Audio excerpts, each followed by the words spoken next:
తిరువూరు నియోజకవర్గ వైసీపీ కార్యాలయంలో ప్రజాప్రతినిధులు, వైసీపీ నాయకులు, కార్యకర్తలతో కలిసి నియోజకవర్గ ఇన్ఛార్జ్ నల్లగట్ల స్వామిదాస్ పోస్టర్లు ఆవిష్కరించారు.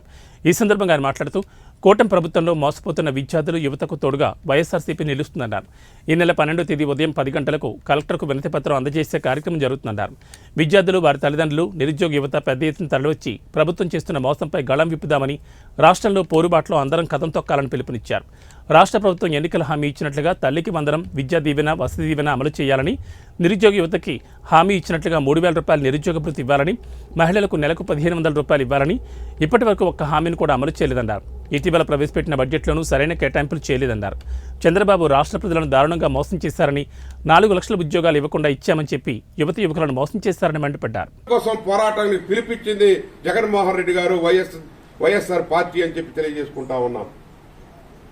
జగన్మోహన్ రెడ్డి గారు నీతి నిజాయితీగా ఉన్నట్టు చెప్పారు. చెప్పేది ఒకటి, చేసేది ఒకటి కాకుండా ఆయన చెప్పిందే చేసినటువంటి వ్యక్తి. మేము 4,000 పెన్షన్ ఇవ్వలేము, ఆర్థిక పరిస్థితి బాగలేదు, 3,500 ఇస్తామని చెప్పి నిజాయితీగా చెప్పినటువంటి వ్యక్తి. మీరు అలవి కాని హామీలన్నీ కూడా ఇచ్చి ప్రజల్ని మభ్యపెట్టి మోసపుచ్చి అధికారంలోకి వచ్చిన తర్వాత, ఏరు దాటిన తర్వాత తెప్పదగలేసిన విధంగా మీ ప్రవర్తన ఉంది. ఆ ప్రవర్తన మార్చుకొని ఇప్పుడైనా ప్రజల పక్షాన్ని నిలబడాలని చెప్పి వైఎస్ఆర్ పార్టీ తిరువూరు నియోజకవర్గ పార్టీగా మేమంతరం కూడా కోరుతా ఉన్నాం.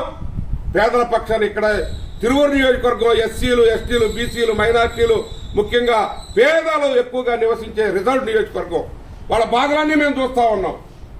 అందుకనే సంక్షేమ